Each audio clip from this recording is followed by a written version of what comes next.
want to begin. Okay.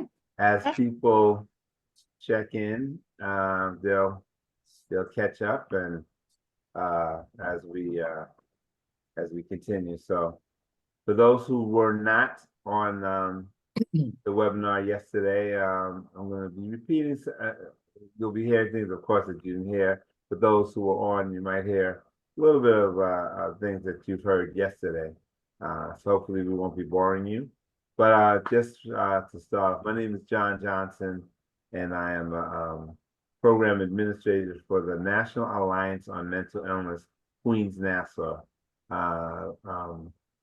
Before we get into, I want to introduce you to our executive director of NAMI, Liz Hildebrandt, and one of our board members, Janice Garfinkel. We're going to talk a little bit about what NAMI is, and also just kind of let you know that they're going to be manning the chat and letting people in and all that. So, Liz? Good morning, everyone. That's all good. Good morning. I'm Liz Hildebrandt, Executive Director of NAMI Queens, Nassau. And welcome, everyone. As John said, we're very thankful to have you all here today and join in this conversation of sorts, panelists listening to, but a question and answer for sure, about the intersection between faith and mental health, but more importantly, a conversation about wellness, and which is what NAMI Queens Nassau is all about. We have educational programs, support groups, peer programs, all geared towards the education and opportunity to talk with you all about your personal life experiences. NAMI comes from a place of lived experience. Everybody who participates, who leads our groups, and as well as our directors, as well as myself, all have lived experience with somebody with a serious mental illness. So with that voice, we contribute to and understand what you're going through. We're not clinical providers. We are giving you perspective and referrals and resources that will help you in your day-to-day in managing, often as a caregiver, sometimes in a peer support role. And I'm going to ask Janice to talk a little bit about the peer support role, because that is her lane in our group. Hi, everybody. I'm Janice Garfinkel. I'm Vice President of the Board of NAMI Queens Nassau. And basically, I take care of the peer-to-peer group, which is a socialization group and a support group for peers, for people who are suffering or with their mental health, and they need support and they need our help. And it's run, I facilitate it, but it's run by people who have also been hurting or have been having trouble with their mental health or have issues with their mental health, and they are now in recovery. They now have jobs, they now are doing work, they're giving back, and they run it. So it's really run by some people who have had the experience, who can really relate to all of the peers that come on. And if you need any help, I mean, we're namiqn.org. Please visit our website, ask us questions. We are here to help you. And the other thing I wanted to say is Liz and I will be manning the Q&A. So feel free to write as many questions as you want. And that's so important for you to get answers to your questions. So thank you.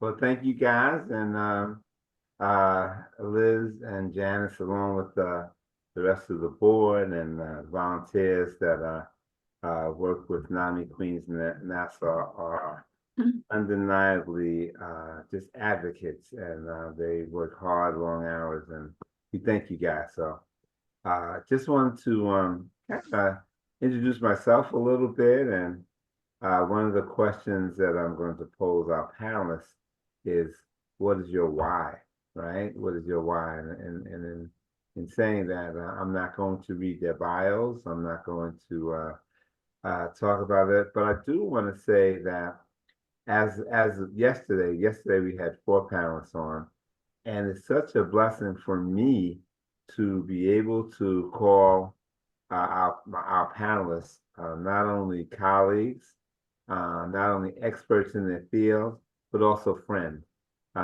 It's so wonderful that the 4 people on yesterday were all people that I had relationships with, friendships with.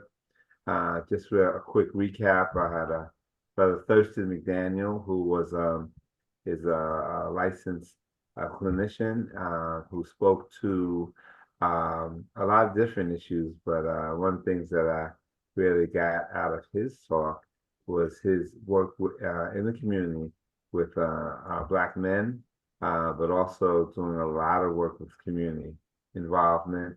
We had Tracy Williams, who is the director of the Parent Resource Center, which is in Hempstead, Long Island. And she's just doing phenomenal work in the community as well.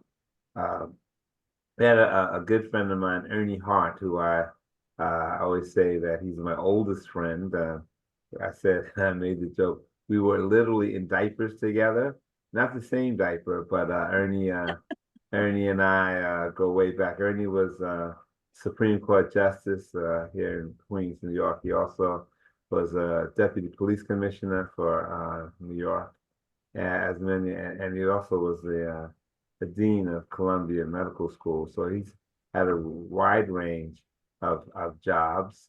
And then lastly, we had a sister named Sharita Cole, who actually lives with a mental health diagnosis, and she wrote an incredible book called uh, I forget the name of it, something about the diagnosis. I'm sorry, I'll get that to you in a second. But she was so good at explaining in her memoir, the book. I'll get the title for you in a second.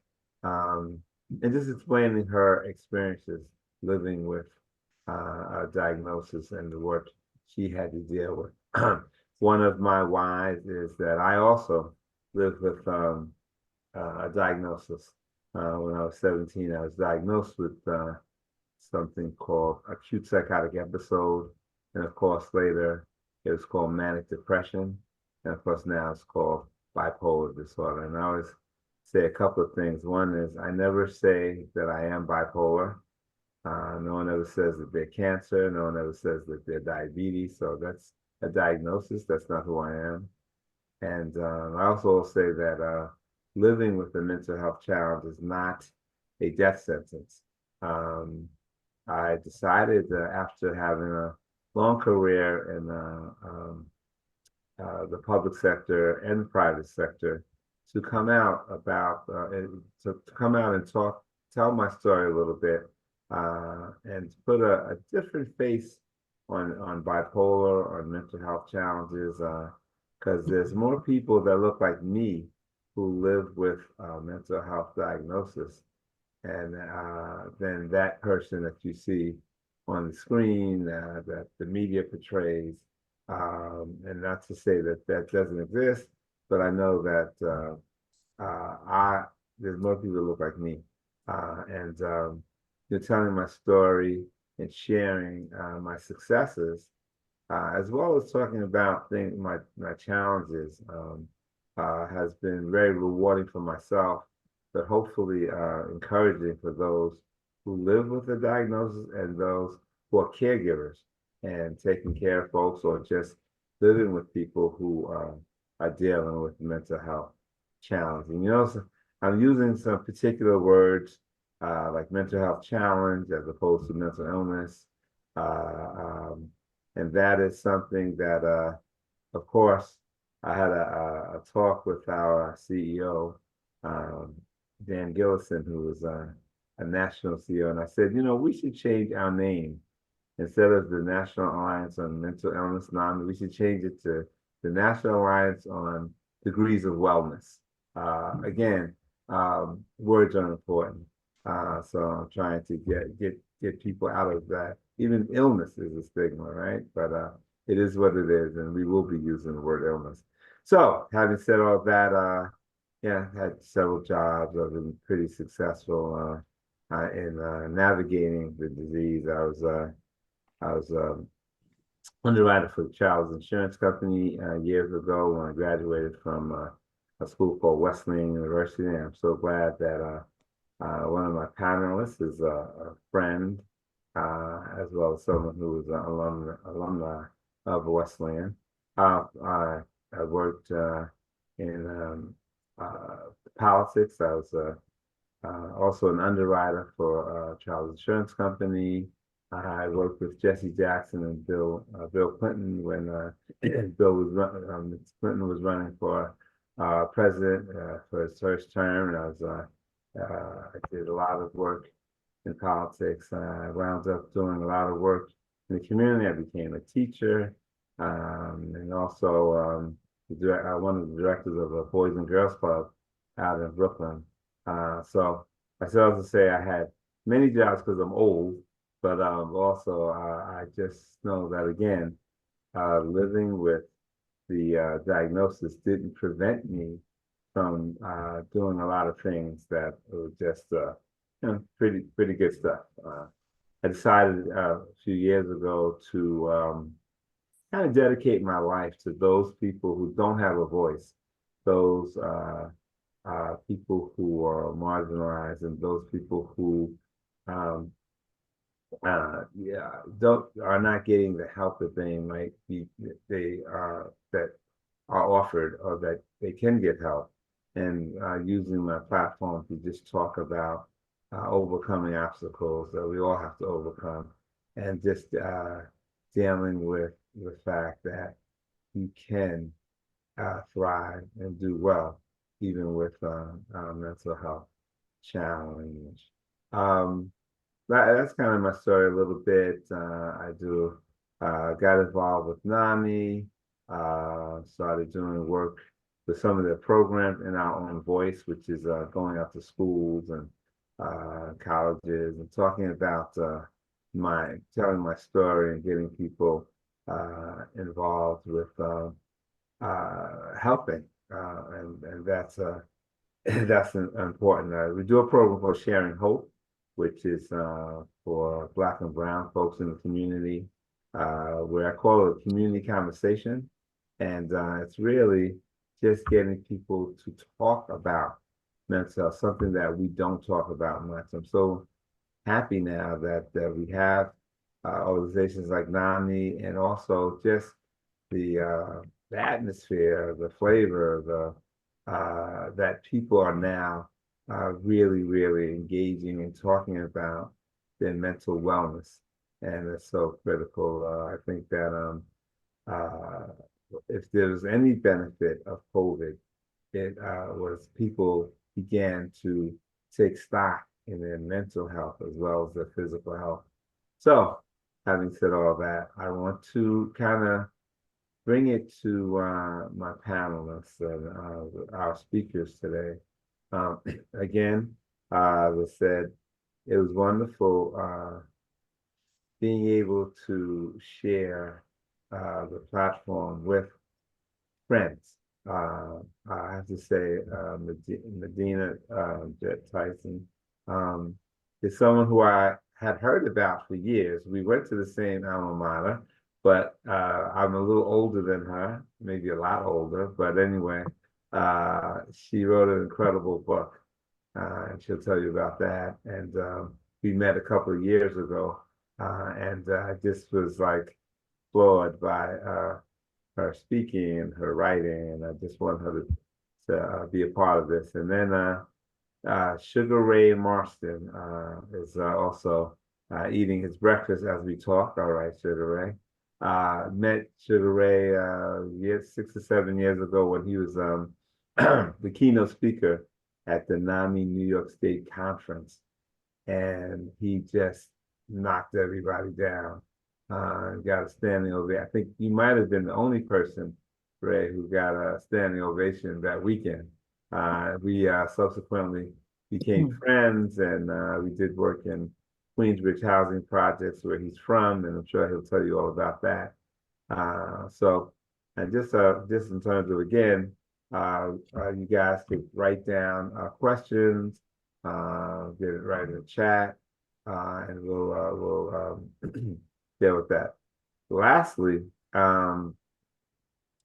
we're gonna go for about, I don't know, an hour or so. We'll see how it goes, and then we'll open up for question and answer. And then there's a part 2 to this where NAMI National is going to come on with a pre-recorded video, and they have some speakers. But I'm just so happy that both Medina and LaShawn Sugar Ray Marston agreed. So with that said, I'm going to have Medina speak, and again, Medina, just talk about your why. Like, why is this important? Who you are, what you've done, and then we'll go with that flow. All right, welcome, Okay. Jett.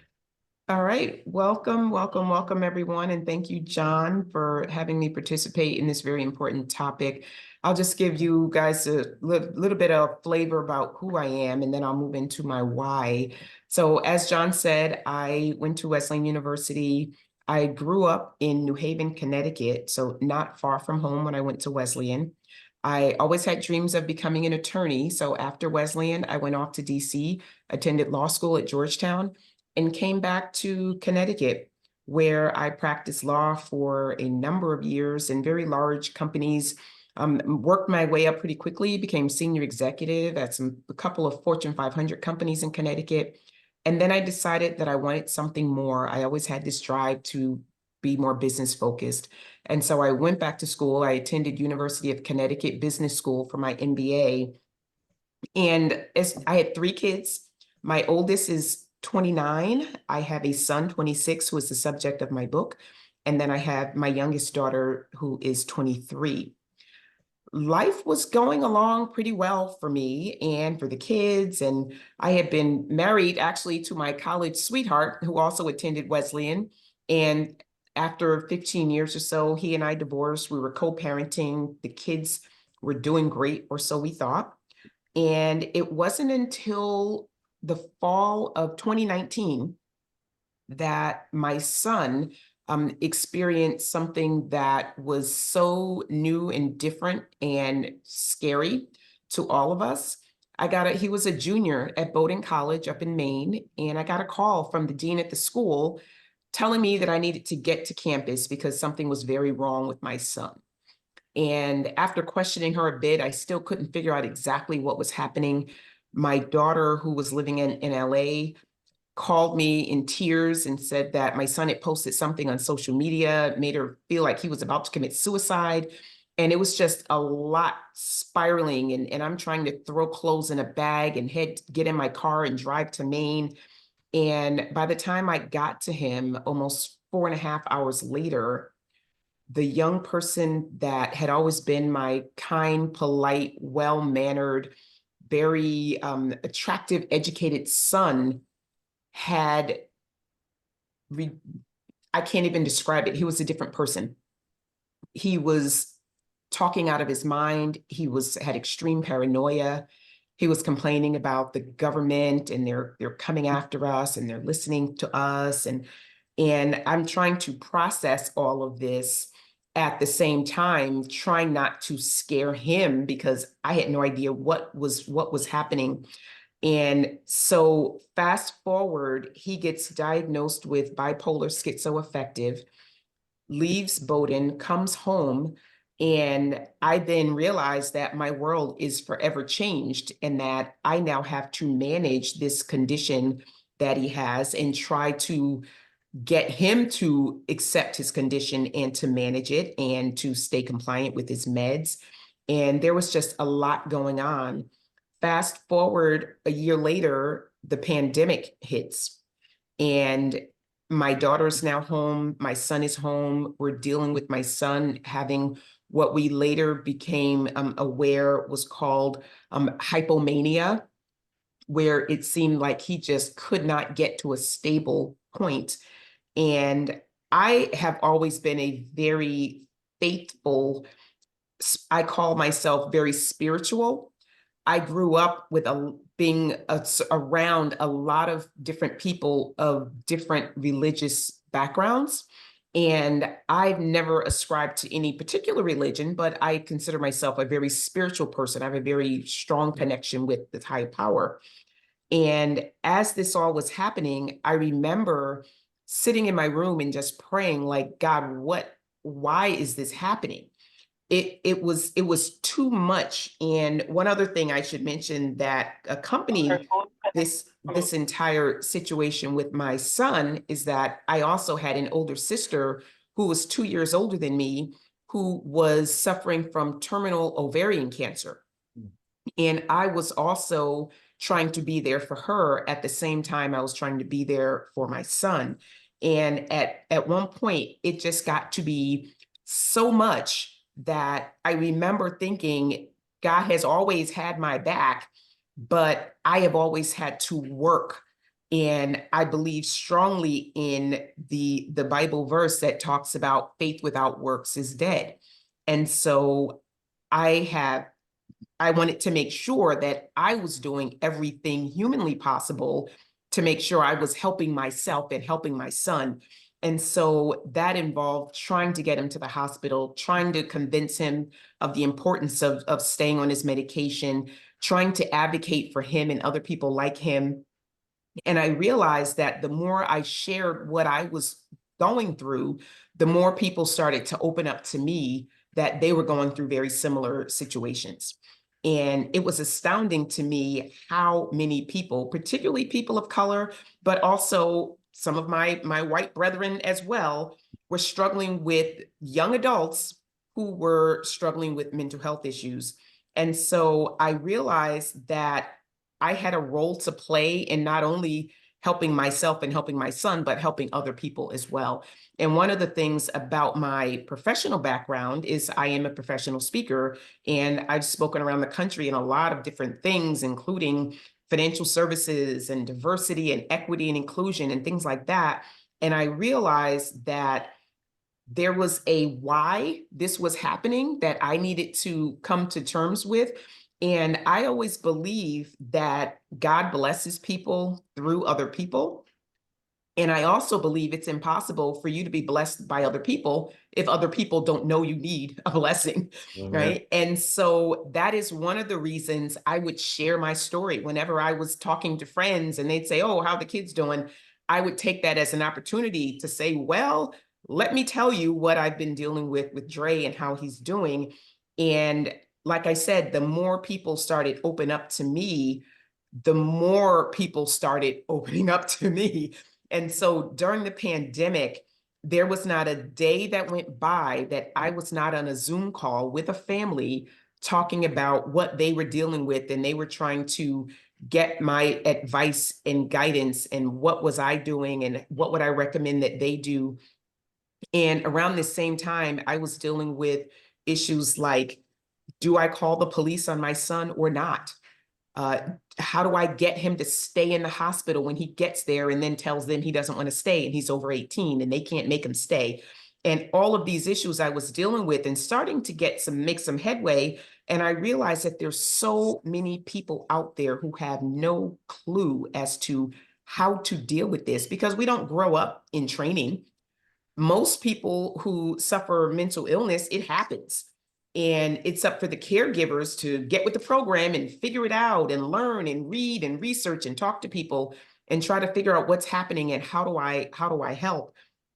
And so at some point during the pandemic, I was having these Zoom calls with families trying to share information that I was learning about how to go to court, speak to a probate judge, try to get custodianship or try to get even a temporary hold placed on your child to get them into the hospital. And I was sharing this information of what I was learning and what was proving to be helpful for me. And then I realized that I couldn't keep up that pace. Although I want to be helpful, I was burning myself out trying to manage my sister, manage my son, and then also try to help everybody who was calling and texting and emailing me. And so when I decided to write my book, it was primarily to help free up my time and be able to reach more people in a more efficient way. And so I started to write and I just kept writing and I was sharing not only my story about what happened, because I feel like when I share my story, other people feel comfortable sharing their story and it lifts the stigma. If people can say, okay, if this is somebody like Medina who this is happening to, and she's able to openly talk about it, what am I embarrassed about? I can share as well. And so in the book, I share graphic detail about what that first encounter with my son was like when he was in the middle of this bipolar episode. I talk a lot about lessons learned in terms of dealing with the mental health system with the young adult who's over 18, and all that entails in terms of your inability to really step in and be that parent that we've all been trained and conditioned to be. And then I talk a lot about faith and self-care and the power of prayer, of getting through this and being able to step away and manage your own mental health. So you're putting your mask on before you're trying to help others put theirs on. And so there was a lot of reasons why I wrote the book, but the primary reason was to be helpful and to help eliminate the stigma around mental health. I feel like the more we talk about it, the more we normalize these conversations, the more people are willing to share and open up. And the more people are willing to share, the more other people are able to know their situation and to be supportive and to help them. And a lot of times that's all a lot of people need who are challenged with mental illnesses. So I guess I'll stop there. I look forward to this conversation, and I see Ray there nodding as I'm talking, and I'm just looking forward to hearing his story coming from a different perspective. So I just wow, it's great for people to be transparent. My mom always used to say, "Don't hide your scars," right? And it seemed like the more I told and talked about it, the more people were saying, "Oh yeah, me too." I know that some of the responses that I get when I talk around the city or around the country, that the first response is, "Wow, you're so successful and you've done all these things," right? That's one thing. Second response with people who might know me and grow up with me, they say, "Oh yeah, John, you're always crazy." And the third response is, "Me too. My mother, my cousin, my uncle." And so, and I'm talking about it's universal. We're talking about race, creed, color. We're talking about economic status. It goes across the board that everybody, in some ways, touched with some mental health. One of the things that I love to talk about is one of your coping mechanisms, one of my coping mechanisms, and one of the things that we're here to talk about a little bit, the Sharing Hope whole series is about your faith and how that kind of coincides with you reconciling your son's diagnosis. I know that you know there's different things, different ways you deal with illness. Me, as someone who lives with it, of course, is recognizing my coping mechanism, which is part of my faith, my belief system. But then, but also, there's a whole doctors and although that's different from my faith, that's treatment, right? Medication, all that. So all that stuff is combined. So having said, I was gonna continue on. I'm gonna introduce my boy, my man, LaShawn Sugar Ray Marston. I had the pleasure of being on his talk show. I think I was his first guest. Yes, sir. We had an incredible discussion. And so, Ray, what do you think? Oh, peace, love, happy Saturday. Good day to you all. John, once again, thank you for all of your work. Thank you for your commitment, for your dedication, for your transparency, for your strength, right? And not just sharing your story, but in connecting with other organizations and institutions and building a platform for so many, right? This is a necessary weekend to have a whole weekend conference, right? Virtual to discuss mental health and to discuss these pathways to hope, and so I think, man, mental health, right? And my why, I think it's something I think about often. I think about my why. Why do I do this work specifically around mental health? And I think it comes back to the promise I made, right? Even before being born, right? A promise that's like made in heaven, right? A spiritual contract that I signed when I agreed to come here, which was to be my best and to fulfill a certain mission. And through life circumstances, I was so far from that mission, right? My dad died when I was young. I was 11 years old. My dad passed. My dad was my best friend. He was my king. He was my hero. All right. And he died suddenly. I didn't even know he was sick. At 14 years old, just 3 short years later, my oldest sister passed. And in those 3 years between my dad passing in '95 and my sister passing in '98, I went to therapy. I went to therapy. They had Steinway Child and Family Services in Long Island City, and they had an office in Queensbridge, right? So it was super convenient, right? It was right there. I go right across the street after school. But in those 3 years of therapy, and looking back, I didn't get better at all. I actually became worse, right? I became angrier. I became more depressed. I became more violent towards myself and others. So not violent in terms of like physically hurting myself. Like I didn't do any of those things, but I constantly put myself in harm's way, drinking alcohol, carrying a gun, drinking alcohol while carrying a gun, while selling drugs, right? Like hoping that I run into a situation that leads me to getting hurt badly and even dying.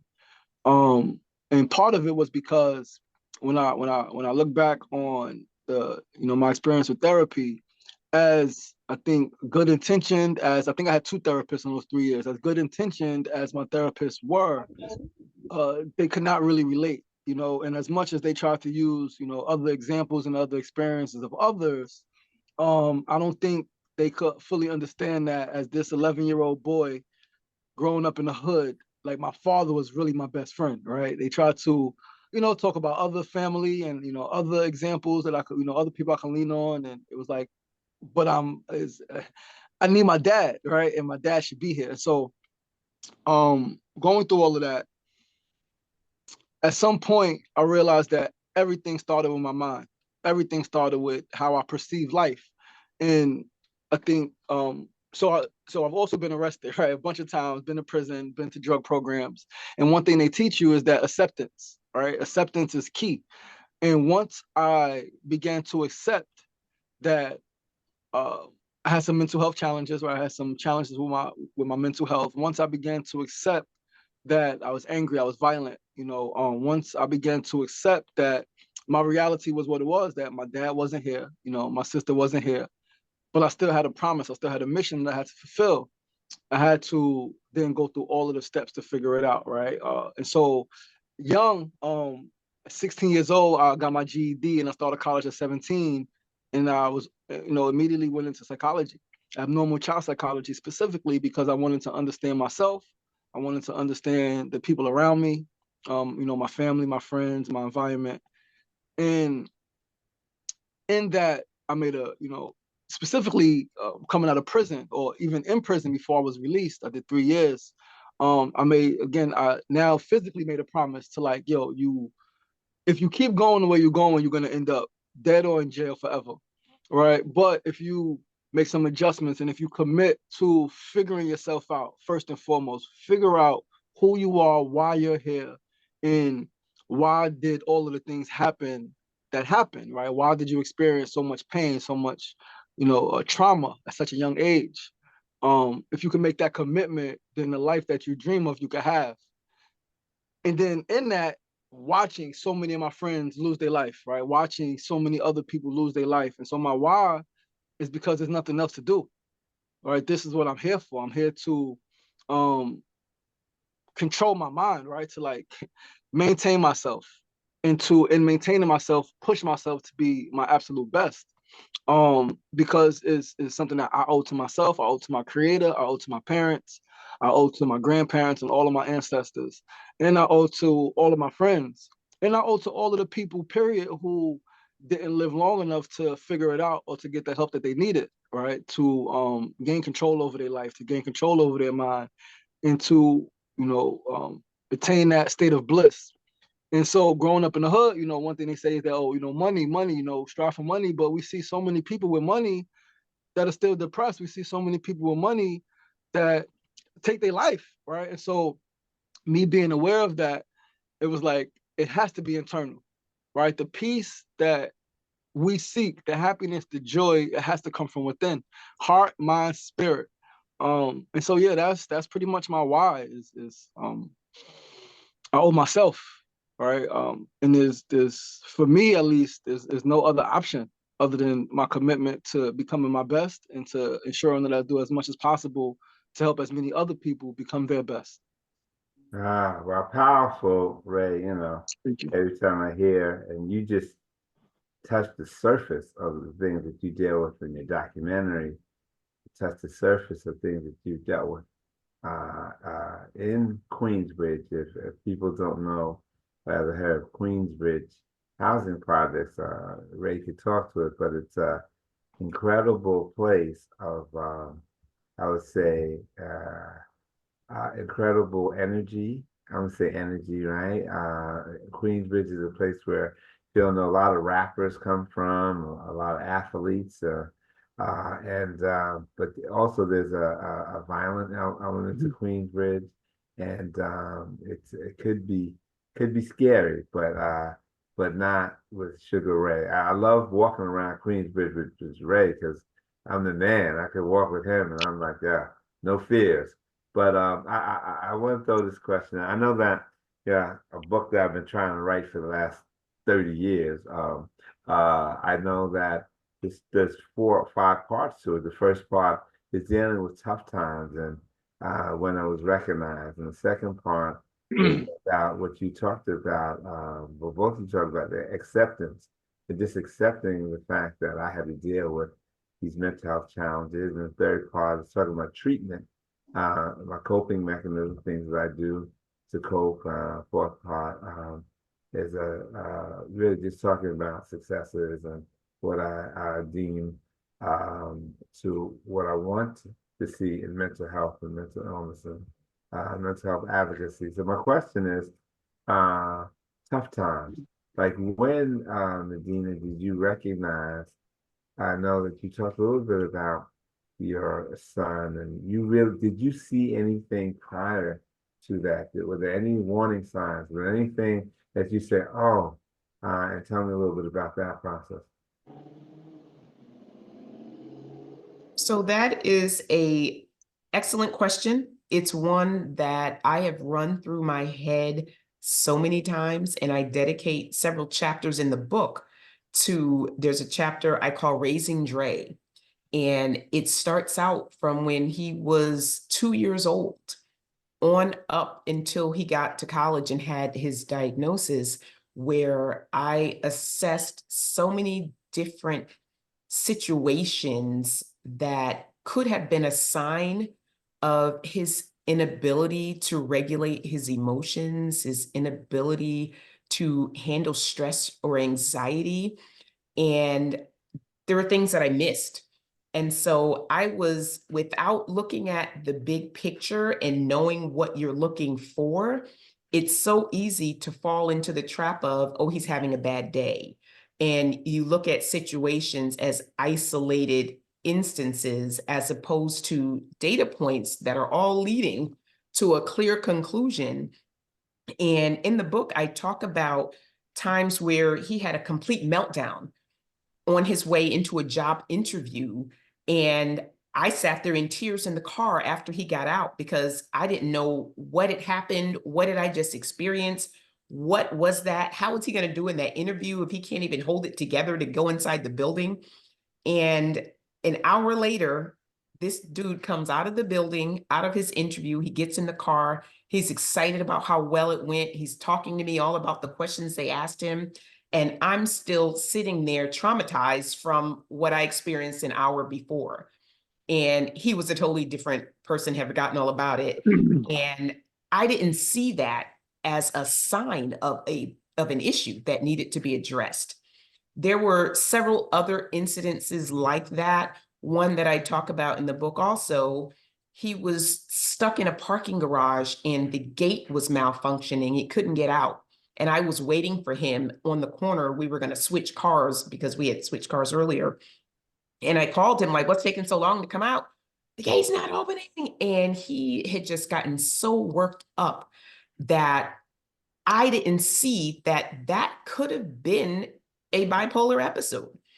And once we called security, we got the gate open, we got out. I said, dude, like you can't, this is right before he went back to college his junior year. And he ended up having the meltdown that October. And so there were probably 6 or 7 incidences that I can definitely say were a precursor to what was to come. But I didn't know what I was looking for. I didn't have any type of awareness around mental illness to even be able to say, this could be an issue. Maybe we should take some steps to try to curb it now. And one of the things I always talk about is the fact that mental health tends to be genetic.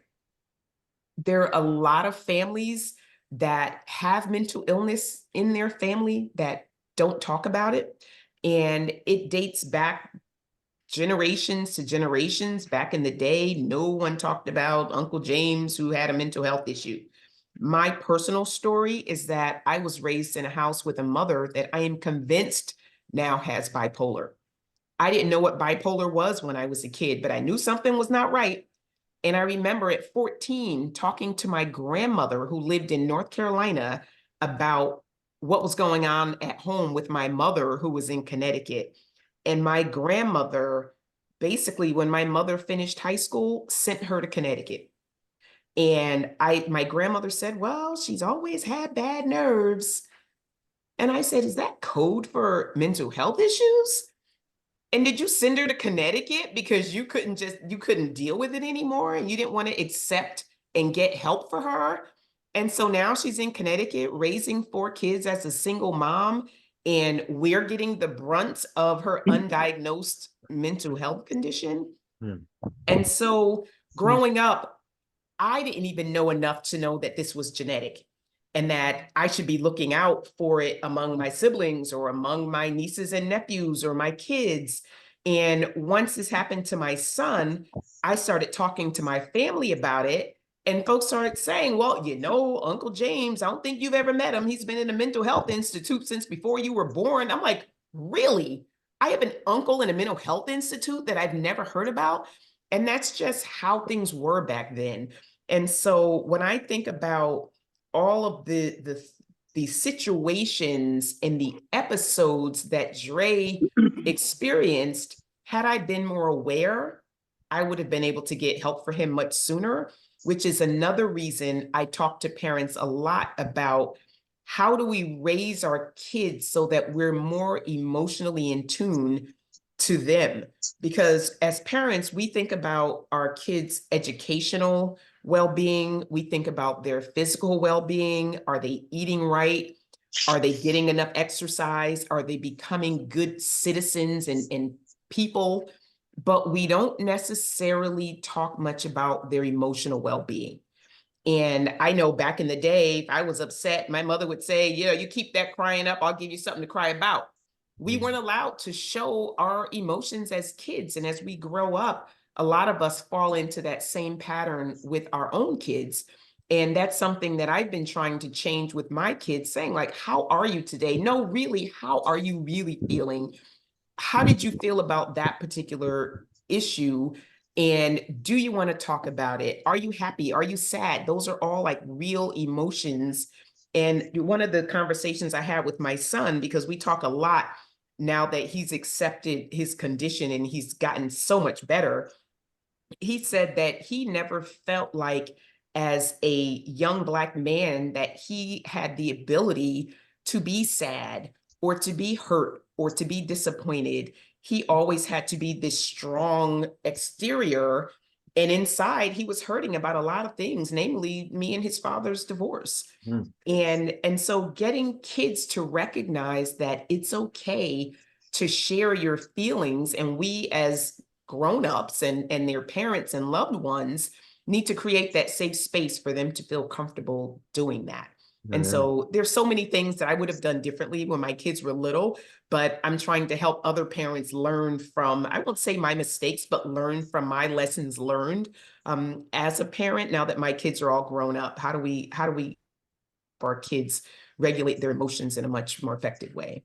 Wow, that's great. I know that my brother and I, who's on the phone, were on a podcast, and he must have been about 11 years old when I was going through my first episode. And what he says in the episode in that podcast, what he said was, he took his cues from my parents, who were really upset and worried and didn't know what to do. He's only 10 years old, 11 years old. He doesn't know what's going on to his big brother, who was all everything, basketball player, captain of this, all this Ivy League school. And he didn't really know. And so he got confused. So it became not just my my problem or my concerns, but the whole family Oh, yeah. trying to figure out what's happening. Looking back, I could talk about some things that were happening since I was 8 years old, 9 years old. My withdrawal, being the life of the party during Thanksgiving, and everybody knows me, and all the, excelling and basketball, all the stuff. And then come Christmas time or further down the line, not wanting to come out of my room, and them never really noticing. They just said, "Oh, John's watching basketball, watching TV, or John is whatever." But if they had that knowledge of mental health or mental illness, they might have said, let's get John checked out or something like that. I know a big thing, Sugar, is trauma, right? And I know part of maybe your experience has been trauma or whatever. But when did you say to yourself that my mental health needs to be checked and regulated, and what were the circumstances around it? Thank you, Medina, for sharing, so candidly, so passionately, so truthfully, transparently. Very, very, very powerful. So I think, I think when I first realized, I guess my mental health needed to be checked, I didn't know it then, right? But after my dad passed, I used to dream about, like, and fantasize about killing myself. I used to lay in my room literally and cry and pray for the strength to go on the roof and jump. My mom didn't make time to talk about my dad. When I wanted to talk, my mom didn't have time or the space to speak. And we didn't have a good relationship. And so I used to ask, like, why'd you take my dad? You should have took my mom. And I want to go where my dad is. And so if my dad is dead, wherever he's at, that's where I want to be. And so I would literally, like, cry and pray for the strength. I was like, all right, go outside. All right, they sleep. I live with two sisters and my mom after my dad passed. And I would be like, they're sleeping. It's the perfect time to do it. I used to have these conversations in my head while laying in the bed. Open the door slowly, sneak out, leave a note saying, yo, I love you guys, and then just go jump. So I remember that experience. I wasn't, I guess, aware enough to have, I wasn't conscious enough to have the awareness that, oh, my mental health needs to be checked. But fast forward, I think when I realized that it did need to be checked was at 19 years old when I sat with a gun to my head. That summer, 2003, I got shot. Got shot 3 times. My girlfriend at the time aborted a set of twins at 5.5 months. 2-day procedure, babies could have been born, right? So very, very traumatic. And I remember that, I think November, going down to Maryland to my sister's house to kill myself. Told my mom, yo, mom, I love you. Made some phone calls, called some family, hung out with some girlfriends. It was like, yeah, it's over. And I was drinking Hennessy and I was smoking some weed and I had the gun to my head, loaded, safety off, finger on the trigger, and crying for the strength to pull it. And I didn't pull it, obviously, I'm still here.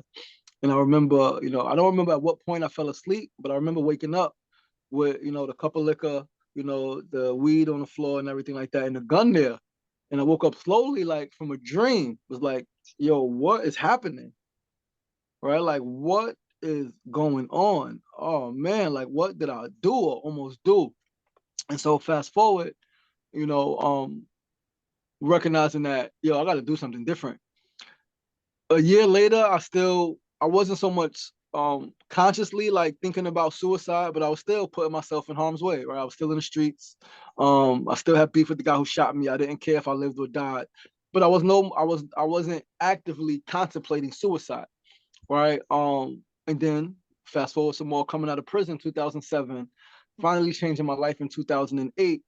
I remember sitting saying, yo, if you don't make this change, if you don't make this transformation, that life is going to be really, really bad, right? Because either you're going to get killed, you're going to go to prison for killing someone, or you're just going to have a very hard life if you don't learn to love yourself, if you don't accept the trauma, right? And so one thing, I've learned in that experience is that, yes, we can be born, right? There's chemical imbalances that happen in the brain, right? There are DNA strands that get twisted and things happen, and we come out, I guess, for lack of a better term, not normal. But I think in all of my work research, a lot of the mental health challenges people experience is directly connected to unchecked trauma, right? Unchecked trauma, right? Trauma that becomes suppressed, because trauma suppressed also creates a chemical imbalance in the brain, because what is natural, which is to speak about what hurts you, right? Something hurts you, you get hit, you say, it's natural to express when you are in discomfort. But when you have been conditioned to not speak about that, now you have two opposites at the same time happening, like speak about it, but no. And so now you end up, a lot of us end up drinking, we end up drugging, we end up using sex, we end up using all type of other stimulants to help us cope, right? Coping mechanisms, or to help us ignore that in our mind we may not be feeling so good, or we might not be doing so good. But similar to if I fracture my ankle, I go to the hospital, right? I get a cut on my finger, I look at it, I clean it up. But loved ones die, parents divorce, friends get killed, grandmas pass away, and we don't talk about any of it. It's just like, oh, life goes on. And it's like, nah, when you have these emotional connections, when you have these mental and physical connections that are broken, whether suddenly or over time, you got to check in. How are you feeling? How is this affecting you? Right? Because we are emotional creatures, right? We are humans, right? We have energy that's constantly in motion. And so, yeah, I just, I think if I answered your question correctly, Yeah. I So I think that what you touched on in Medina as well, um, uh, experiencing something, and of course, your case and my case, we were actually experiencing things. In Medina's case, Medina, your loved one, your son was experiencing that. But in your case, Medina, you mentioned and talked about how it negatively affected you, right? And I talked about my brother and my mother and father. And so what was your coping mechanism? What did you do to say, and what do you do to put your life jacket on first? And what are your coping mechanisms dealing with someone who's living with a mental health challenge? Medina. Oh, sorry, I'm starting to That's talk okay. and have still on mute. That's okay. So one of the things that was important to me was that I carve out time to take my mind completely away from the situation. And I should say situations plural, because I was also dealing with the impending death of my sister. And she did eventually pass away 3 years ago, in the midst of dealing with all this with my son. But while she was here, she would constantly say to me, take time to live your passions. Like if you're doing something you so immensely enjoy, that's going to take your mind completely off everything else while you're doing that thing. And so I spent a lot of time saying, gee, like, what do I want to do? What do I love to do that I can go off and spend a half a day totally focused on that? So I got involved in an art class. I started doing sculptures because that's something I always loved to do, the pottery on the pottery wheel. And so I would go off every Wednesday evening and take a pottery class. I love to act, and I always was involved in theater in high school. And so being that I'm here in Atlanta, I got into acting, start taking acting classes. I got an acting coach. I was in a couple of TV shows while I'm dealing with my son. Like, who would have thought, right? And recently I was in a movie. And another thing that I always love to do is I always love designing houses. And even as an attorney and corporate executive, I always had this side hustle where I would renovate houses and rent them out or do fix and flips. And I realized that I'm practicing law, but I really want to just design some houses and pick out beautiful tiles and wonderful granite for countertops. And so I sold my practice all for the love of real estate. And I started a real estate development company. And I would, be here at the house dealing with Dre, getting so stressed and frustrated. And then I would just leave. And I would go to Floor and Decor and I would pick out tile for whatever house I happened to be renovating. And I would meet with the GCs or my architect. And that was my peace of mind away from what I call the storm that was going on at home. And the good thing that came out of all of this is that I still am very much into acting and filming movies and doing all kinds of stuff here in Atlanta. And I also have a thriving real estate development company that got its start from me trying to find something that gave me joy to take my mind away from the day-to-day stress and anxiety of dealing with what was going on with my son. And so now, fast forward, I feel like I have become like this advocate for parental self-care, if you will. And I'll talk to parents all the time who are struggling with their kid, and they'll call me and I could hear the stress in their voice. And I help them take it down and refocus. And there's such a thing as compartmentalization, where you got to put a lid on that and leave it until you come back to it and go and do something else. And just getting parents to understand the importance of that. It doesn't mean you don't love your child, doesn't mean you're not 100% dedicated, but you got to take care of you before you can be in a position to take care of anyone else. And that's what's, That's great. So I'm gonna jump in for a second. It's like double dutch. I know that LaShawn, I know you're gonna. I want you to talk about things that you're doing to deal with all of your trauma and all the things. I know a little bit. I know that one of the things that that I kind of excelled at was basketball, and I was pretty good. But I know my coping mechanisms after I had recognized and understood that I lived with bipolar disorder was I would go out to the park, and I still do it now, and just shoot around or just play ball.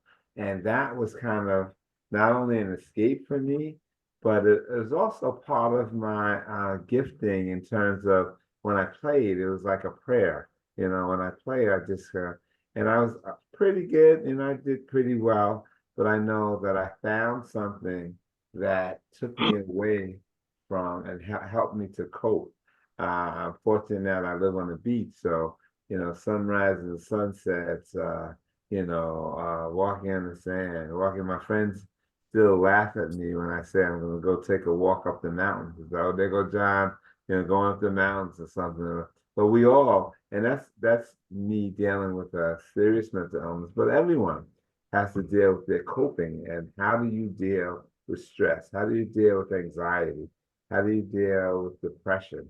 So when I go talk to a first grade class, and I'm talking to kids because we need to talk to kids early about developing their emotional intelligence, right? And I say, who ever gets sad? And they say, I'm sad sometimes. And what makes you sad? And when are you happy? Oh, I'm happy. What do you do when you're happy? But that emotional intelligence. Lastly, my daughter, who's 19, said to me a couple of months ago, Dad, I'm seeing a therapist and in school. And I was very happy. You would think that someone would be like, oh my God, this is stuff. But to be 19 and have enough emotional intelligence to say, I need help. I need someone else to help me sort things out. I think is very, very important for kids to understand, and it's okay. And she was not bashful in talking about therapy, and her friends go to therapy, and their friends. So it's a little different generation now in terms of them dealing with their stuff. Sugar, talk to me about things that you're doing, things that whatever you want to talk about, guys, because you're doing so many things. Actually, LaShawn, um, one of his titles, and I want you to tell us all your titles, is World Healer. So start with that. Appreciate you. I mean, so I think, right, it's a saying that says, if you're home alone and you're sad, go outside, right? Go outside, because it's a frequency vibration, right? Energy attracts. So not only does like energy attract, but also opposite, right? So every action has equal and opposite reaction. And so if you're sad and you go outside, yeah, you might come across some sad people, right? Some other sad people that may reinforce your sadness. But if you can, in that sadness, be aware enough to recognize that you're going to come across somebody who's going to be happy, who's going to try to infect you with their happiness, right? And so in that, one thing that I've learned to do is that the love that I wish I felt, or the care or the safety that I wish I felt, I pour out into others, right? I believe that as we help self, we help others, and as we help others, we help self as well, right? And so I've made my life, I've dedicated my life to serving my community, not just my geographic community, my physically geographic community, but the world in general, right? At 7 years old, speaking to World Healer, in 91, I saw Michael Jackson sing Heal the World, and I knew that's what I wanted to do. Initially, I thought it was singing and dancing, right? But at like 8 or 9, I realized I couldn't sing or dance. That wasn't my gift. But what I wanted to do was use my love of words, use my talents, right? Use my gifts, use my skills to positively impact the world, to make people feel good, to make people believe in themselves again, to make people believe in love again, right? And those things. And so, similar to Medina, one thing that I've done, I was into acting. I've been into acting and communication arts and performing arts since a kid, writing poetry. I think my mom said I wrote my first poem at like 4 or 5 years old. So I've always been into words, always been into language, always understood language as an art of expression, right, of communication. So yeah, I've done drama, I've done theater, I've written stuff, I've produced stuff, I've directed stuff, I've been in stuff, I've been in when I came out of prison, back in 2010, I was in a stage play called Love Doesn't Hurt about domestic abuse. I've acted in some different short films. I actually wrote a film series called The Most Painful Moment of My Life, which is about my experience, losing my dad, and how that impacted me. So yeah, just like using, taking all the trauma, taking all the pain, and using art to transmute it into transmogrify, right? To take it outside of just a feeling or an emotion and an experience and make it a thing that can be observed, right? From all different angles, like why, how, when, what, and then just go as deeper into every experience as possible. Again, using art, also using food, right? Understanding that a lot of our mental health challenges are exacerbated because of the food that we eat, if not even created, right? Like this is chemicals that we are ingesting into our body, that has an effect, right, on all parts of us. And so me understanding that, giving people healthy food, right? In my neighborhood, we give out free food, cooked food, cooked vegan food. I'm pretty, health conscious. And again, just understanding how what we eat, how food has been weaponized, right? And some people don't like to think about this or don't like to talk about it, say, well, we just got to eat. And I remember in 2016 when I did a talk with the Department of Health called The Cost of Health. And in that study, preparing for that presentation, I came across something I never thought about. It was like food is defined as any substance that helps an organism grow. Poison is defined as any substance that works against the growth of an organism. And so a lot of times we say we're eating junk food. And I'm like, in that presentation, like, whoa, there's no real such thing. There's food, stuff that helps you, and then there's poison.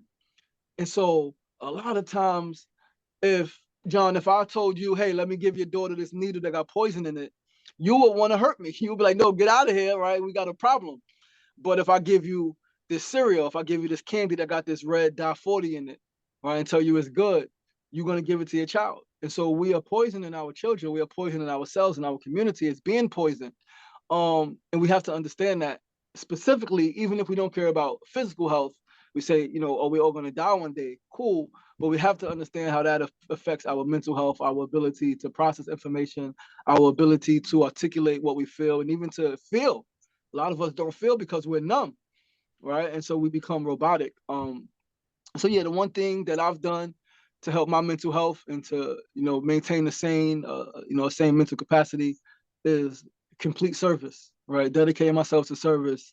And in that, I realized that I have to be good, right? Like Medina said, you have to be good in order to help someone else, whether your child, your friend, your partner, spouse, you have to be good. And so a lot of times we say, yo, I'm doing this for my children. And it sounds great. I'm doing this for my family. It sounds great.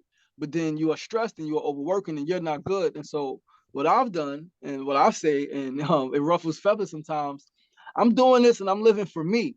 Because if I'm not good, if I'm not at my best, mentally, physically, emotionally, in all of the ways, then no matter how much I provide for, strive to protect anybody who I love, the underlying tone is going to come off still as not whole, right? Not complete, right? Not really good, no matter how much I say I am. And so, yeah, that's pretty much what I do. Some coping mechanisms, I guess. There you go, Sugar Ray, making me feel guilty about the burger that I ate last night, right? I know that Ray took me to a vegan restaurant for my birthday last year, and I was like,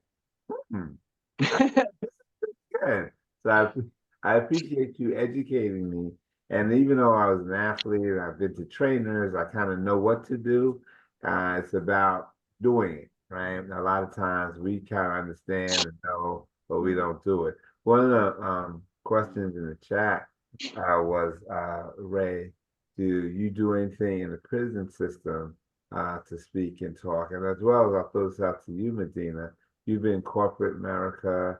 I know you speak. Have you done anything specific in corporate America to enlighten people about your experiences? And Marston, talk to us about your advocacy.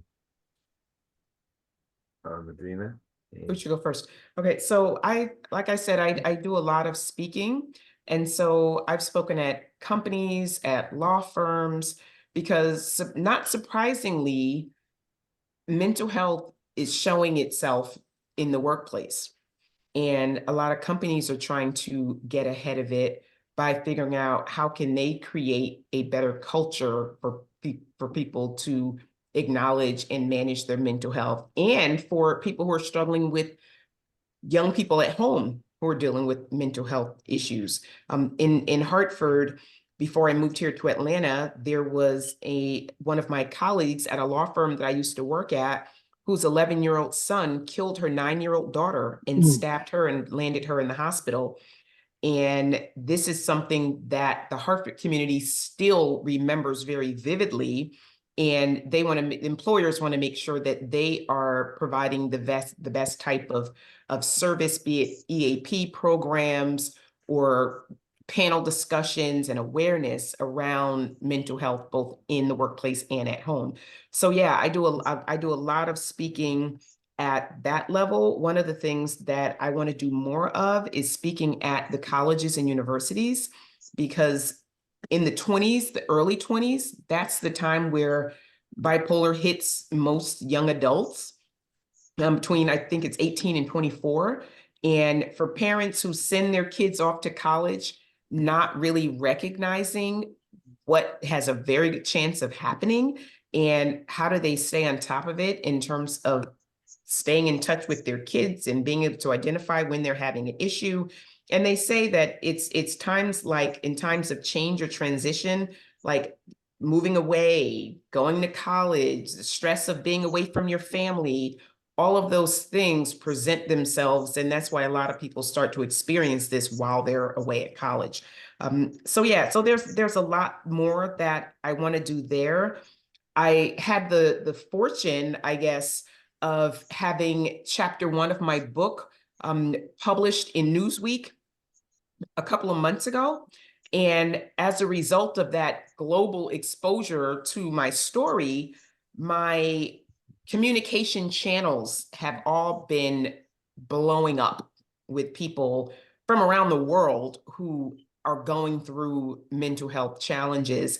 And so one of the things that I have a goal towards doing is doing something, whether it's a weekly Zoom call or one-on-one calls with people, because there are days where I pick up my phone and the stories that are being relayed to me through my email are just too much.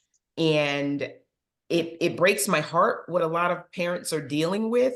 And so, but I also know that I can't pick up my phone and unbeknownst to me, ooh, there goes my entire mood and energy for that day because of that. So I'm trying to figure out a way to be helpful on a more global scale to people that's not going to just totally deplete me whenever I pick up my phone or my laptop. So I'm still So giving. in that vein, thank you for being on this call and thank you for answering my call. So I appreciate Oh that. yeah, no, my pleasure to do it. But like I said, I love being able to talk to more than one person at a time because it's just more efficient that way. And so I'm trying to figure out how do I address all these people who need help and don't know where to turn. Nice. So. So Ray, before you answer, and then the question was about the penal system and doing anything in prison. Yesterday, as I said, we had Ernie Hart, who was deputy police commissioner for legal affairs, right? And he also was a Supreme Court justice, and so he dealt with the whole idea of policing and mental health and how you deal with that.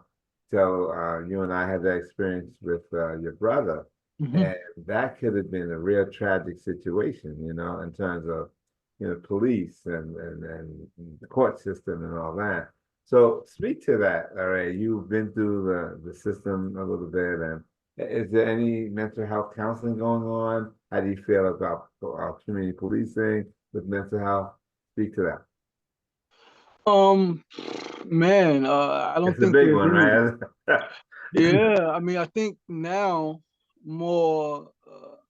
I mean, I think as a whole system, there's definitely not any real work being done to address mental health, as it relates to prison laws, things like that. My experience, no, there was nothing. So I had a violent crime, and so they worked to, I guess, address the violence when I was in prison, but when I think about it, it was cookie cutter stuff. It wasn't nothing, because the violence didn't necessarily come from, like, my violence wasn't necessarily always from a place of somebody hurt me, let me hurt somebody back, right? Or a sense of I'm trying to survive, right? Because in the hood sometimes violence comes from I'm trying to survive. It came from just not feeling good about myself and then wanting to hurt others, no, or not caring if I hurt others, all right? And that part was never addressed. The part of what do you do when you don't love yourself? How do you then interact with the world? All right. So that was never addressed. I think policing as it relates to mental health is pretty non-existent.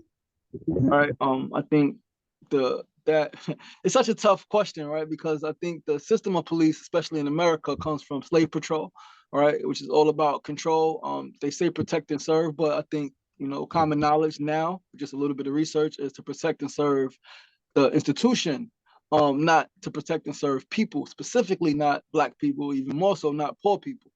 All right. Let alone be poor, be Black, be brown. No matter what your situation is, they're coming to control you. And if you show any sign of noncompliance, we see what can happen. We see what happens more often than not. And so I guess that's to speak to that. Have I done anything in the prisons? No, I have not. I've visited individuals, and tried to, work with them, help them, with their mental health, as they're incarcerated. But in terms of going in to speak, and do anything like that, I haven't. I've wanted to, I was supposed to a few times, but the organizations that I was working with, things fell through. But I would love to, because I understand that the all is the mind, right? And the seven Hermetic laws, right? Book from ancient Egypt. Thoth Hermes, who wrote that book, the first law is that everything is mental. Your world, your life, it goes in the way that your mind goes. And so if your mind is in a chaotic place, if your mind is in a state of chaos, a state of, anxiety, a state of, constant fight or flight, then that's gonna reflect in your physical world. That's gonna reflect in your jobs. It's gonna reflect in your relationships, right? Whether intimate, platonic, business, is going to affect in every area of your life. And so it is one of my, I guess, deepest passions to work with brothers and sisters who are incarcerated. Yeah. Cool. I just in terms of an experience that I had real quickly, I was having a manic episode, and my parents and my brothers and my then wife and my daughter were doing intervention in the morning, 6 o'clock in the morning. They knew that I needed to go to the hospital, and I said that I would.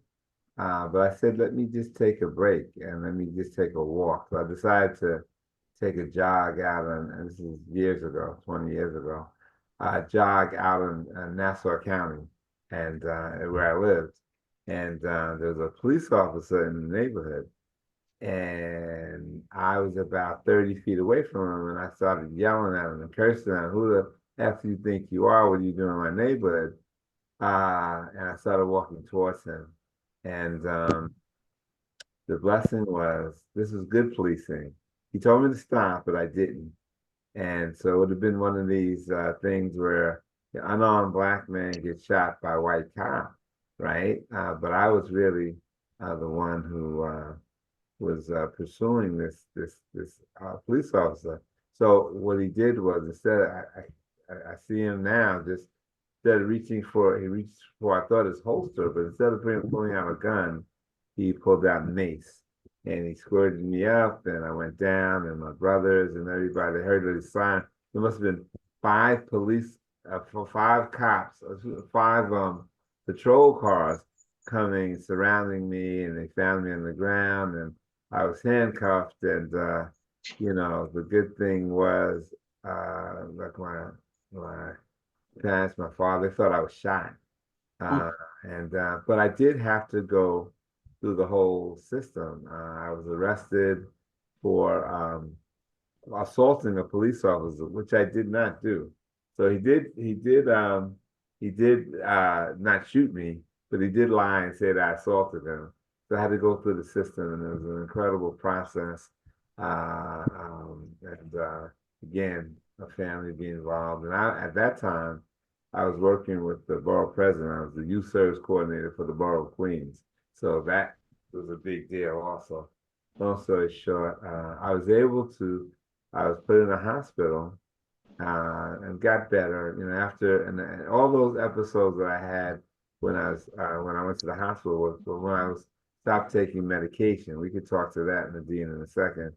But when I got better, when I was in Creedmoor years ago, when I was 17, after taking the medication, I got better, and that began my advocacy work. Well, years later, when I was in the hospital, I got better, and I was advocating for those people in the hospital, and I have all kinds of experiences during that time. But I say also to say that in the hospital, I was treated. I got out, and 10 years later, I was asked by NAMI, Queens Nassau, to go to that same hospital. They had no idea that I had been in that hospital. And I spoke to the doctors. They do something called grand rounds, where all the doctors get together once a week, and they have a guest speaker or whatever. And I was that guest speaker. And my first line to them was, I was here under different circumstances 10 years ago. And I began to talk to them about what I experienced in the hospital, and how the doctors were not very helpful to my parents. They were very scary. They were very uh, didn't really care. And so that was my message to them, guys. Forget about the big that $10,000 words. You have to let's relate to our parents. Let's talk about that stuff. So that's one thing that I enjoy doing, kind of talking, going to precincts, talking about policing. We meet Sugar Ray and Medina and those that experience that need to speak about it directly and with your experience. Last question. I'm going to Can I actually, before we move on, can I Sure. speak to this issue of policing? Sure. So I've had more than my fair share of run-ins with the police, both in Georgia and in Connecticut. Mhm. So whenever I would try to get my son to the hospital, obviously he's much bigger than me, would not be wanting to go. I would have to call the police for help. What I realized, and the police educated me about this, is that a lot of cities, most cities now have mobile crisis teams Mhm. that are trained to deal with people Yeah. suffering from a mental health condition. Mhm. And those mobile crisis teams then partner with the police to get the person the help that they need. And so that's what, whenever I hear, oh, this person was having an episode and the family called the police and the police end up shooting the person, I'm like, oh my God, you should have called mobile crisis. Mhm. Then the police show up, they know the situation that they're dealing with, and mobile crisis can take the lead, and the police are just there to try to maintain order if something should go left. But I had an instance where my son disappeared for 4 days, and we were trolling the streets, going over to everywhere we thought he might be. I finally ended up calling 911, and I had checked all the hospitals. They finally called me back and said that he had been arrested. And he had been arrested for breach of peace or something like that while he was having an episode. When I reached him in the hospital, he wasn't in the jail, he wasn't in a regular floor of the jail. He was on the mental health floor. Mhm. And that was the first time I realized that jails actually have therapists and psychiatrists and a floor dedicated for people who've been arrested who are having mental health challenges. Absolutely. And so fast forward, he's had other run-ins with the law, because when he's episodic, he's, and so I then came to realize that there is something known as mental health court. So if your person, your loved one is suffering from a mental health issue and they get arrested, you can request that they be seen by in the mental health court as opposed to the regular court system. And a lot of people don't realize that. And so they have their young people getting records and getting convicted of crimes that they really shouldn't be convicted of because they weren't of their right mind at the time. And so what's happened with my son is that the judge will put him on a conditional release. You take your meds, follow up with your therapist for 6 months, then you come back and you bring me a note from your therapist saying that you have kept your appointments and you're being compliant with your meds, and we'll throw this out. And a lot of times people don't realize that that's an avenue. And so that's another thing that I try to talk to parents about, to say, make sure you're asking for mental health court, because a lot of times they won't offer it as an option if you don't demand that that's what your loved one needs. So there's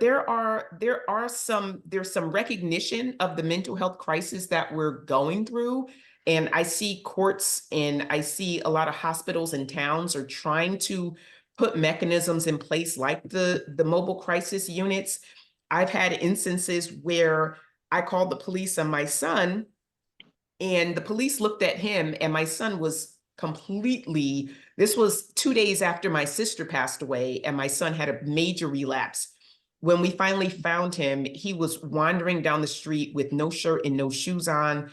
He looked like a homeless person who had been on the street for a long, long time.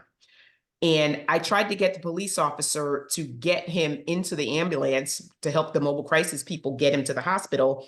And the police looked at my son and they said, what's the problem? He looks fine. Mhm. And in their minds, my son looked like what they expected any Black male to look like, Mm. which was just devastating to me, because I know what my son is supposed to look like. I know what he looks like normally. And it wasn't until I pulled up a picture of my son on my cell phone of his graduation day from one of the top private schools in Hartford. And I said, this was my son leading his class at his graduation at Kingswood, Oxford a few years ago. And the cop looked at the picture and he said, this guy is that guy? Mm. And he was in disbelief. And it wasn't until I told him who my son was and added some, like, made him human, that the police officer then stepped in and said, okay, we got to get him into a hospital. We got to get him some help. And they started to then convene of how they could make that happen. But a lot of times I think we suffer from it's racism in my mind, because police officers a lot of times have a bias. If they were to see a white person in a suit wandering down the street in a deranged state, they would think, okay, something has happened to this person. But if they see a young Black male, obviously in what we know is a mental health challenge, they don't really think anything of it, because in their minds, that's what they look like anyway. And so I've been asked to do training for police officers in terms of how to recognize and identify when someone is in a mental health challenge and what they need to do in order to de-escalate, because a lot of times they don't de-escalate. They're screaming at the person and that's just making it worse. And then somebody ends up getting shot. And so there's a lot that has happened to help the situation, but so much more that needs to happen. And I'm just trying to figure out how that you brought back a flashback. Yeah. When the police had me on the ground and everything, then my ex-wife told them who I was, and at that time I was working with the borough president of Queens. I was director of youth services. Then their mind changed a little bit, and all of a sudden I wasn't that guy, you know. Right. So, yeah. And it's a shame we have to do that. They should humanize everyone. Yeah. You shouldn't have to roll down your resume to get them to realize, okay, this person is deserving of help. So Sean, Ray, speak to that and just speak a little bit, and then I'm gonna start wrapping up, because I see some questions in the chat. I see people asking questions, but Ray, speak to that specific incident with your brother. Yeah, I mean, if you mind, if you don't want to. no, of course. I mean, and even speaking to that incident, one thing, I called the mobile crisis unit, right? And they said they would come in 2 hours, and they did not. They then told me they would come in 48 hours. And I'm like, it's an absolute emergency. My brother has been terrorized in the neighborhood for 3 or 4 days, right? 27 years old, 26 years old, 26 at the time. Absolutely terrorized in the neighborhood. He's in the streets selling drugs. He's fighting women. He took my mother's phone, threw it in the incinerator, right? He attacked John. Right, he attacked John in my mother's apartment, right, because he thought John was trying to do something to him, and John was doing nothing to him. And so, I was absolutely discouraged, because I tried. My mother would call the cops, and I would tell her stop calling the police because something bad could happen, right? But she would be afraid, and that's what she knew. And so, as I introduced, 988 and the mobile crisis unit, and we gave it a shot, and it failed miserably, and it could have been a very, very, very bad situation. That ended up, I guess, going pretty smoothly. He ended up getting to the hospital. I ended up riding with him to the hospital. But no, it was very, very, very bad situation, very tough situation. And even speaking about my brother, I want to, talk about that a little bit. So my sisters and I knew when my brother was so he's 13 years younger than me, and my sisters are older, so he's the youngest sibling, right, by far. But when he was 2-3 years old, we knew that the way his brain processed things was a little bit different than ours, right? With normal or not, we didn't, that's not right, but it was different. He skinned the cat, right? At 6-7 years old. And, we would tell my mom, yo, Mom, you gotta, do something. And of course, as we all know in the Black community, it's ain't nothing wrong with him. He needs to learn to get it together. And it's okay. Time goes on, right? Unchecked, undiagnosed, nothing. He's going through school. He's being bullied. His mother's yelling at him, cursing at him. So again, that goes to what I mentioned earlier. Yes, there is, there may have been something through his birth, right, that happened, that his brain processes things a little differently. But then that being unchecked, and then the freaking trauma, the being mentally abused by your parent, right, being called names, like that doesn't help, right, being bullied and not getting support from family, that doesn't help. And then as my brother got older, the drugs, right, started using drugs, started drinking alcohol, popping pills, all of that stuff just exacerbated whatever mental challenge he was already having, right? And I think that, so one thing that I come to realize, and something that, I share in my grief support group, I facilitate a grief support group weekly, is that everyone needs to have training around mental health. I think the whole world needs to be trained on how to recognize mental health challenges, mental health issues, mental illness, and what they can do from whatever their position is, right? Whether it's, having a number you can call, whether it's being able to offer a safe space to someone if you feel comfortable, whether it, whatever it is, I think we all should be trained to recognize that, and to, how can we support someone having a mental health crisis? Yeah, I think that's all I got, John. Cool. So we're gonna start wrapping it up. Liz, I want to bring you into it if you don't mind, because I wasn't really reading all the questions. Is there anything? I saw some hands and raised and stuff that you wanted to speak about specifically with the chat or the questions. Sure. One thing I do want to say is that mobile crisis and the funding of 988 and how a local representative respond is 100% county funded and governor funded. So not every state in the union or every county and even in New York State is funded for mobile crisis. Mobile crisis is woefully understaffed. So even with the best of intention, is an appointment. It is not a crisis reaction. Like the different, situations that John and Ray have been speaking about. If you mention previous incorporation, if you mention there's a weapon, mobile crisis is not showing up. That is a 911 call. And that person walking in that door, if they are not crisis intervention trained, that may not be a good situation. That police officer may not know how to handle a mental health emergency. Just think about the city of New York and Queens and whatever, the ratio of trained police officers with the best of intentions to the amount of they need to respond to, tremendous inadequacy in terms of response opportunity. There are police forces in Suffolk County that have partnered with DASH, which is a mental health association. And so 80% of those calls get diverted to mental health representatives. So that is the goal. That is a goal across the United States. CIT training is the goal across the United States. And in New York City and Queensbridge, it's just we're not there. We are not there. So it's hard. You call mobile crisis, it's a crapshoot, very honestly. So, but you should call because the demand matters. Every time people make that phone call, it matters because we need to know, New York State, everybody needs to know that they received 100,000 calls, not 2,000 calls. They need to know the demand.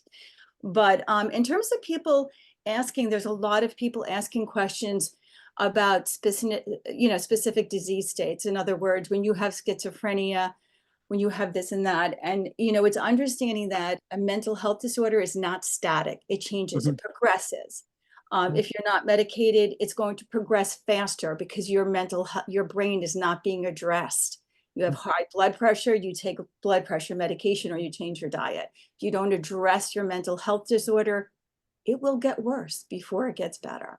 So it's really understanding. And, in terms of brain maturity, the male brain matures between 18 and 26, women between 16 and like 28 or something. So that is why college students will experience a crush of a mental health episode. Yes, the stress of going away to school, yes, the stress of losing somebody, trauma, might exacerbate it, but it's really about the nervous system. It's really about your brain maturing, what's going on. We all have to understand our loved ones have no control over what's happening in their bodies. They do not have control over it. It is happening beside the point. And so understanding that we don't control it, they don't control it. Behavioral health is just like an oxymoron of a word. Behavioral health suggests you have choice over your behavior.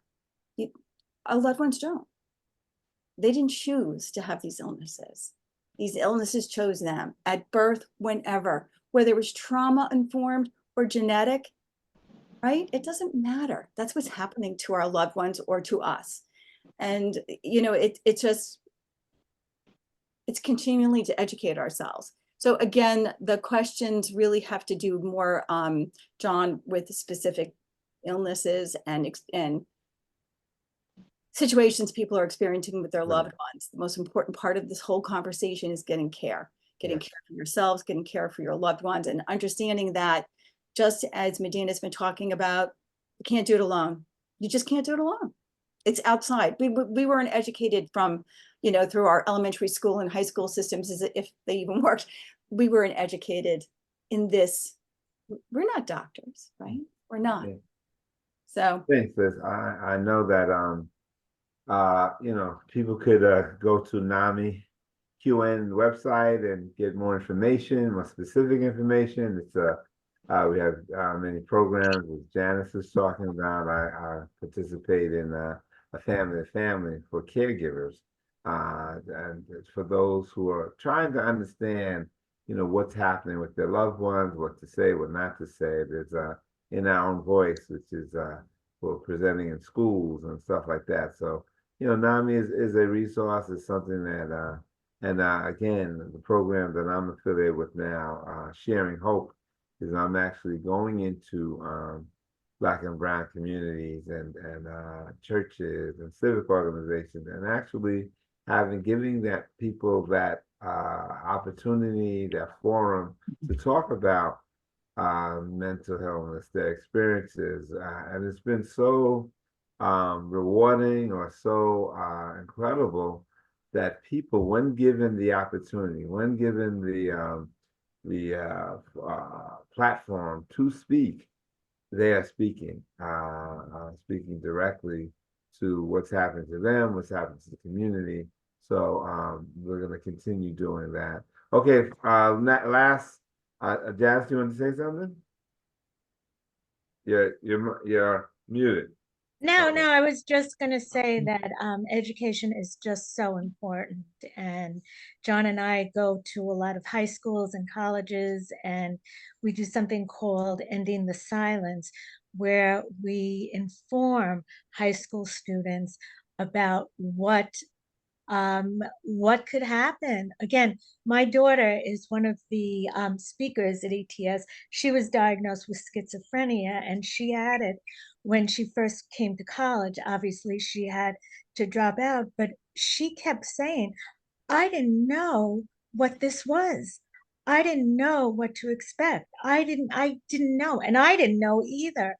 And now that we're educated, it's so important that if you think you're hearing voices, if you think you're maybe manic or going through something that you don't think is quite right, you have to have support. You have to go to people. You have to talk to people. You have to, and that's what we're offering. And there's so much to reach out to, but you have to inform people about it. They have to know that there is. That's what I was saying. Well, we are winding down. I know that I want to give our panelists the next 2 minutes to say whatever you want to say, be encouraging, be positive. Do you see anything on the horizon that is taking place in the mental health advocacy world that you could say, hey, this is a good thing? Because I always like to leave places on a positive note, but you can say anything you want. So, Medina, we'll start with you. So I would say remain hopeful and remain persistent. Mental health is something that you can manage it, but it doesn't go away. And so it's a long journey. For me and my son, it was persistence, persuasion, and just being strategic in terms of how do I get through to him to get him to recognize all that awaits him on the other side of management. And now that he's finally accepted his condition and he's seen that he can get back to his life if he just takes his meds and stays in therapy. And Liz mentioned that, you know, you can't control it, but from his extent, there are certain coping mechanisms that he's put in place where he starts to feel himself get stressed out. He can take himself down, and that type of control that he's developing over his mind, I think is very, very, very helpful. There are a lot of people out there who just need help. And I would say as we go about our daily lives, we don't know who those people are. Just be kind to everyone and have grace for everyone, because you never know what people are going through. And there are a lot of folks out here today who have not gotten help, who don't know how to get help, and haven't even come to the realization yet of what is wrong. And so yeah, keep hope alive. And Where just have can grace. we find your book? Oh, my book is available on Amazon. It's called Peace Be Still: Navigating My Son's Bipolar Disorder. You can also, if you go to my website, jettspeaks.com, under the books tab, you can also purchase it through my website as well.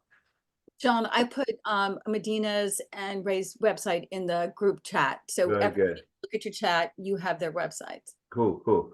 LaShawn Sugar Ray Marston, I've had the experience of going to your movie screenings. I've been there when people are just going crazy over your story. And talk to us about your movie, your books, all that stuff, and then talk about really quickly the state of mental health advocacy in this world. Thank you. So yeah, so you mentioned the documentary screening at the movie theater a few weeks ago. So you know, grateful enough to, you know, have lived the life that people want to write about and people want to talk about and people want to make films about, you know. And I get real emotional when I think about this, because I got shot at 19. And at 19 years old, although I was very intelligent, although I was in college, if I would have died then, I would have just been a 19-year-old kid who had potential, but his love for the streets took him out, right? Because I was very disrespectful. I was, you know, I was very violent. I was not really a good person, right? Not to society. But gratefully, I'm still here, and I've transformed my life and made myself an important person in the world because of my commitment to service, my commitment to being transparent and sharing my story, recognizing that stories are powerful. You know, all of us have some type of experiences. I mean, we all have all experiences, right? But we have some experiences that we may not be so proud of. We have experiences that may have caused us pain, heartache, right? That may have made us depressed, that may have made us not want to live. Most people don't speak about those, right? Especially when you talk about this social media era, when you talk about this need to pretend that you're okay, right?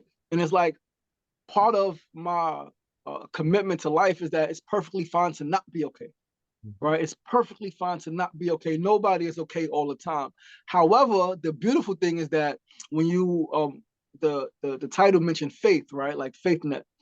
When you get deeper into faith, not so much religion, but a deep knowing that everything is working out on your behalf, then you say, okay, although I'm not okay, this is okay to not be okay. So let me figure out, how do I then get to a space where I'm comfortable and I'm content and I can be one with all of my different changes, with all of the different experiences, right? Being okay with being sad, being okay if I go a little deeper into a depression, like, you know what, I'm depressed right now. Take your time, take your breath. Why am I depressed? And then now you can begin to work your way out of it, understanding that community is extremely important, right? Community is everything, whether it's your blood family, whether it's your church family, your work family, your school family, right? Find someone or some people that you trust, that you can relate to, that love you, right? Not just that you love, but who also love you, right? A lot of times we get so caught up in wanting to the people who we love to help us. Oh, I love this person, so they should be there for me. I get it, but like find your tribe, find the people who love you, who accept you as you are, and I think the state, speaking of the state of mental health in the world, I think we're in a great place when people are talking about it, right? We're in a great place when there's more movies being made about it, right? When more public figures, right? More big names are starting to openly talk about their challenges with mental health, right? Talk about how because of their challenges with mental health, they turn to drug addiction or alcohol, severe alcohol use. The fact that people are talking about that, I think we're in a good space. I think that a lot has to be done. A lot has been done, obviously, but a lot more has to be done. We have to work harder to establish more, not just safe spaces, but brave spaces, spaces where people are encouraged to be brave and to speak about the things that even in a safe space you might not want to speak about, right? There's a slight difference in those. Sorry. What you said? No, that was somebody. Yeah. Oh, yeah. I mean, that's pretty much it. I Yeah. think that's the state of mental health in the world. Um, I'm grateful to be in a position to serve, to contribute, to the forward progression of, the world as a whole, but specifically in normalizing these discussions around mental health. I just want to put out there that I definitely want to connect with Medina. I definitely want to connect with so many of you, specifically around young people, right? In my neighborhood in Queensbridge, a few weeks ago, maybe like a month and a half ago, I was sitting outside for like 2 hours in front of my building. And in those 2 hours, I came across, I spoke to like, I want to say 10 young people who I know and love between the ages of 5 and like maybe 18, who all lost a parent, right? And none of them has been getting any support. Right. And so it made me really recognize how many of our young people have experienced trauma, like myself and like many others, who is not getting the support that they need. So I would love to connect with NAMI, with Medina, John, further with you, and anyone else on this call, in this webinar, to really like put together a plan for our young people, right, Yeah. who are going through extreme trauma and they don't have the coping mechanisms nor the support that they need. Man, before I say my thank yous, Liz, do you want to promote anything that's happening? Yes, thank you, John. I appreciate that. So as you know, NAMI is completely grant funded, or you may not know. So our classes, groups and so forth are free to participants. In September, we're going to have an awareness event and fundraiser at Queensborough Community College. And if you look at NAMI QN Fest, FEST.org, there's more information about that. And I welcome, everyone's participation in that. It's both a resource fair as well as a fun walk. We'll have lots of music and so forth. We're going to have panelists talking about serious mental illness and recovery. And specific treatments, one of them being clozapine as a medication treatment. The other one is mental health housing. It is that huge mystery box. The loved one's been with you for 10 years, 5 years, whatever it is. How do you get them a good place to live? And there are places available. It's just a big mystery. And so we will have representatives hosting a panel there that are actually they're from Suffolk, Nassau, as well as Queens. Because borders don't mean very much, right? So anyway, so September 29th from 11 to 3 at Queensborough Community College. Please join us. Thank you.